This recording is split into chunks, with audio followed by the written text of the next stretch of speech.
Today at the MBC and Queen's University, the School of Nursing and Midwifery are absolutely delighted to be working in conjunction with Women's Aid Northern Ireland and the RCN to train over 600 student nurses and midwives to give them vital skills on how to spot, react and what to do if they come across domestic violence.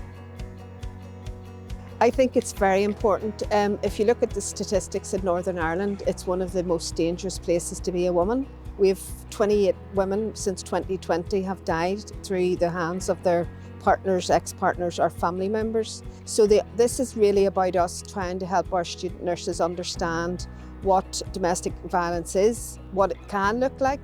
It's not just the broken bones, it's actually what goes on behind that. It's the coercive control, it's the violence, it's the taking people down the road of believing that they are worthless, and we want to make sure that our nurses understand domestic abuse and how to actually recognise it and how to signpost people in the right direction.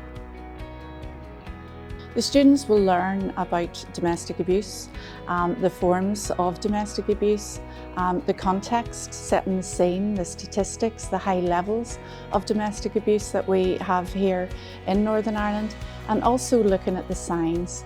And we're encouraging them to be professionally curious in relation to whenever they are dealing with patients who they may think there's something not right here, giving them the skills to be able to ask questions directly, because very often you have to do that if someone is experiencing domestic abuse, and looking at what pathways to support we can offer them as well. So that's really important.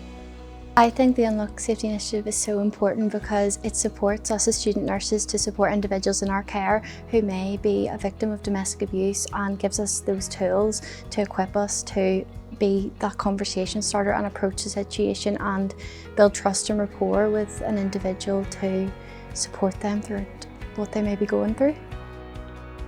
People are scared to take the first step because of the unknown. So if we can get people to open up to us and have a strategy, then to have a process in place, then people won't be scared of coming forward about it. And then it means that we can have a process set in place that people can come forward, that isn't going to just be a complete shock to the system for people. So, it's just getting people to talk to that initiative step, and then from then we can plan our care for better around it. The whole community stands to benefit from this training. We're hoping that this will be like a ripple effect. Not only will our students be furnished with these skills, but they will go out to placements, into their families, into their communities, and have those conversations. So what we're really trying to do today is create safe people as opposed to safe places. So anybody that will be trained here today and will be wearing the badge, anybody in that community will be able to approach them if they have any concerns about anybody or concerns about themselves.